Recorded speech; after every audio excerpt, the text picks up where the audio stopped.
Searching sorting की series में अगला जो सॉर्टिंग टेक्निक है वो है हमारे पास सिलेक्शन सॉर्ट। पिछली वीडियो में हमने पढ़ा बबल सॉर्ट। यहाँ पर बात होगी सिलेक्शन सॉर्ट की। इसका मतलब यहाँ पर अपन कोई ना कोई चीज़ सिलेक्ट करेंगे। चलिए फेज़ 1 में स्टार्ट करता हूँ। मेरे पास अरे का साइज़ 5 है, आप अरे का साइज़ n भी ले सकते हैं, कोई दिक्कत नहीं। चलिए मेरे पास जब अरे का साइज़ 5 है तो सबसे पहले मैं क्या करूँगा, 0th इंडेक्स सिलेक्ट करूँगा। बात किसकी चल रही, सिलेक्शन सॉर्ट की। तो यहाँ पर अपन पूरे सिलेक्शन सॉर्ट में दो चीज़ों को सिलेक्ट करेंगे। सबसे पहले मैंने 0th इंडेक्स सिलेक्ट करा, 0th इंडेक्स सिलेक्ट पर करा तो 0th इंडेक्स पर कौन है, मेरे पास डेटा 9 है। क्लियर एकदम। अब मैं क्या करूँगा, इस पूरे अरे में से, है ना, यहाँ से लेकर यहाँ तक पूरे अरे में से मैं छोटा एलिमेंट फाइंड आउट करूँगा। इसका मतलब मैं छोटे एलिमेंट को सिलेक्ट करूँगा। अब मैंने कौन सा इंडेक्स सिलेक्ट करा था, 0th इंडेक्स वाला एलिमेंट सिलेक्ट करा था मैंने, और मैंने फिर छोटा एलिमेंट फाइंड आउट करा। अगर ये दोनों एलिमेंट का इंडेक्स अलग अलग है, किसका, जो इंडेक्स पर मैंने जो पहले मैंने इंडेक्स सिलेक्ट करा और जो दूसरा जो एलिमेंट जो छोटा एलिमेंट फाइंड आउट हुआ, अगर ये दोनों अलग अलग इंडेक्स पर हैं तो मैं इनको एक्सचेंज कर दूंगा। तो मुझे क्या मिला, 2, 12, 8, 6 और 9। इसका मतलब यहाँ पर एक्सचेंज वाला ही फंडा लगेगा। चलिए अब मैं फेज़ 2 की बात करूंगा, मैं पास 2 की बात करूंगा। पास 2 में मैं यहाँ पर कौन सॉर्ट हो चुका, हमारे पास पहला डेटा सॉर्ट हो चुका है जो कि 2 है। अब पास 2 में मैं अगले इंडेक्स को सिलेक्ट करूंगा और इस लिस्ट में से मैं छोटा एलिमेंट फाइंड आउट करूंगा। तो छोटा एलिमेंट मुझे कौन मिला, 6 मिला, और ये कौन था हमारा 12, क्योंकि हमने ये वाले इंडेक्स को सिलेक्ट करा था। अब अगर ये दोनों एलिमेंट जो इंडेक्स मैंने सिलेक्ट करा था वो और जिस पर मुझे छोटा एलिमेंट मिला, अगर ये दोनों इक्वल नहीं है, दोनों अलग अलग इंडेक्स पर हैं, तो मैं दोनों को एक्सचेंज कर दूंगा। तो यहाँ पर आ जाएगा 2, अगला 6 आ जाएगा, अगला 8, 12 और 9। इसका मतलब यहाँ पर 2 और 6 शॉर्ट हो चुका। अगर मैं फेज़ 3 की बात करूंगा, पास 3 की बात करूंगा, तो मैं अगले इंडेक्स को मैं सिलेक्ट करूंगा। तो अगला इंडेक्स कौन आएगा, 2 आएगा। और मैं बची हुई लिस्ट में से, ये दोनों ऑलरेडी सॉर्ट हो चूके, बची हुई लिस्ट में से मैं छोटा एलिमेंट फाइंड आउट करूंगा। तो छोटा एलिमेंट मुझे कौन मिला, 80 मिला। और 8 कहाँ पर मिला, जो इस इंडेक्स पर मैंने सिलेक्ट करा था। चूंकि जो छोटा एलिमेंट मुझे जिस इंडेक्स पर मिला और जो इंडेक्स मैंने ऑलरेडी सिलेक्ट करा हुआ था, दोनों सेम ही है, तो मुझे एक्सचेंज करने की कोई ज़रूरत नहीं। तो इस पास में कोई भी एक्सचेंज नहीं होगा। तो 2, 6, 8, 12 और 9 मिलेगा मुझे। अगला लास्ट में अगला जो पास स्टार्ट करता हूं मैं 4th नंबर का। अब मैं कौन सा इंडेक्स सिलेक्ट करूंगा, 3rd वाला इंडेक्स सिलेक्ट करूंगा और बची हुई लिस्ट में से मैं छोटा एलिमेंट फाइंड आउट करूंगा। तो छोटा एलिमेंट मुझे कहां पर मिल रहा है, आखिरी में मिल रहा है। और जो इंडेक्स सिलेक्ट करा था वो दोनों अलग अलग इंडेक्स पर है, तो दोनों को मैं एक्सचेंज कर दूंगा। तो मुझे डेटा मिलेगा 2, 6, 8, 9 और 12। ठीक है ना, फटाफट इसको नोट कर लें आप। चलिए शाबाश। चलो अब इसके प्रोग्राम की अगर बात करते हैं, अपन कोड की बात करते हैं।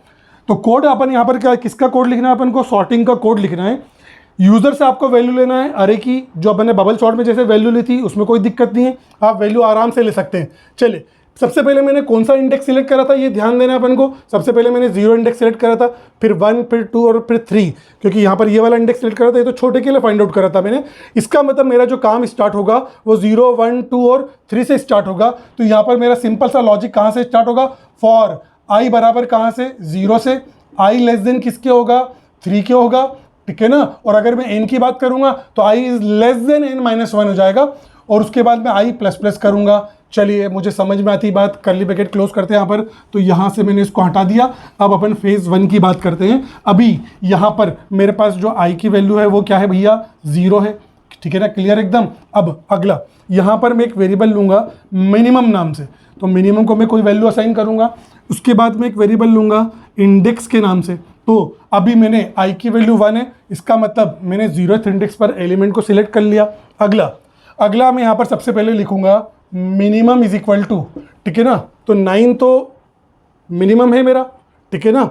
मिनिमम इज इक्वल टू मैं क्या ले लूँगा, इसको मैं मिनिमम मान लूँगा। तो मैं यहाँ पर क्या लिखूँगा, a ऑफ i, ठीक है ना। और इंडेक्स की वैल्यू क्या दे दूँगा मैं, i, ठीक है। चलिए तो मिनिमम कौन हुआ मेरा, 9 हुआ।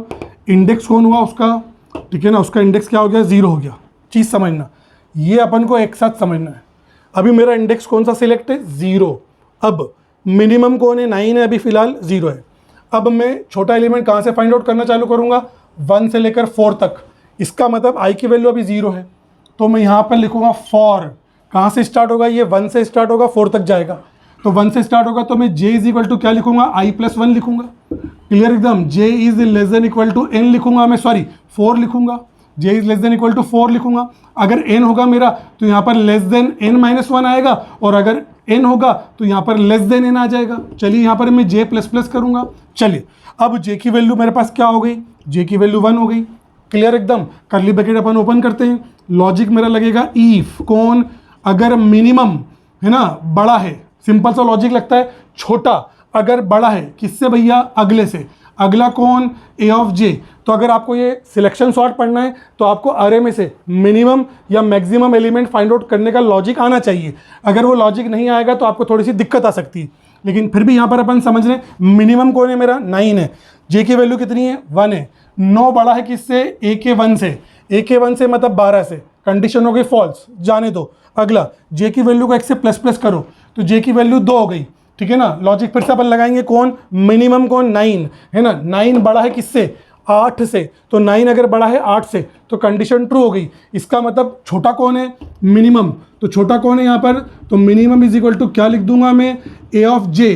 तो minimum is equal to A of J जैसे ही लिखा मैंने, तो मिनिमम की वैल्यू क्या हो गई, 8 हो गई। लेकिन वो 8 कौन से इंडेक्स पर है, 2 पर है, और 2 किसकी वैल्यू है, जे की वैल्यू है। तो मैं यहाँ पर इंडेक्स बदल दूंगा, तो इंडेक्स इज इक्वल टू क्या हो जाएगा, जे हो जाएगा, कर्ली ब्रैकेट क्लोज हो जाएगा। तो इंडेक्स की वैल्यू क्या हो गई, इंडेक्स की वैल्यू 2 हो गई। इसका मतलब मैंने मिनिमम एलिमेंट फाइंड आउट करा अभी तक, यहाँ से यहाँ तक में 8 फाइंड आउट हुआ। अगला इसको मैं यहाँ पर कर्ली ब्रैकेट क्लोज करता हूँ, कौन से वाले लूप को, जे वाले लूप का कर्ली ब्रैकेट क्लोज करता हूँ। कर्ली ब्रैकेट कहाँ पर क्लोज करना है ये आपको अच्छे से ध्यान रखना है। अब जे की वैल्यू को मैं 1 से बढ़ा दूंगा, जे की वैल्यू 3 हो जाएगी। मिनिमम अब कौन है यहाँ पर, 8 है। 8 बड़ा है, 8 है ना, 8 is greater than A of 3। A of 3 पर कौन है, 6 है। तो 8 बड़ा है 6 से, कंडीशन हो गई ट्रू। इसका मतलब छोटा कौन, अगला वाला। तो छोटा कौन होगा, अगला वाला कौन होगा, 6 होगा। कंडीशन ट्रू हो गई। 8 बड़ा है 6 से, कंडीशन सही होने पर मिनिमम की वैल्यू हो जाएगी ए ऑफ जे। तो यहाँ पर कौन आ जाएगा, 6 आ जाएगा। और जे की वैल्यू 3 है तो वो इंडेक्स पर आ जाएगा, तो इंडेक्स क्या आ जाएगा, 3 आ जाएगा। इसका मतलब यहाँ पर मुझे छोटा एलिमेंट मिलते जा रहा है और उसका इंडेक्स भी मैं फाइंड आउट करते जा रहा हूँ। चलिए जे की वैल्यू को मैं 1 से बढ़ाऊंगा, वो जे की वैल्यू क्या हो जाएगी, 4 हो जाएगी। अब 4 पर कौन रखा हुआ है, 2 रखा हुआ है। मिनिमम कौन निकाला था मैंने, 6 निकाला था। अगर 6 बड़ा है 2 से, कंडीशन सेटिस्फाई होती है। इसका मतलब छोटा कौन है, 2 है। तो यहाँ पर क्या आ जाएगा, 2 आ जाएगा। 2 आ जाएगा, उसके बाद यहाँ पर उसका इंडेक्स क्या आ जाएगा, 4 आ जाएगा। फाइनली मैं लूप से बाहर आ जाऊंगा तो मुझे क्या मिला, मुझे छोटा एलिमेंट फाइंड आउट हो चुका है जो कि कौन से इंडेक्स पर है, 4th इंडेक्स पर है। और अभी आई की वैल्यू क्या असाइन करी हुई, 0।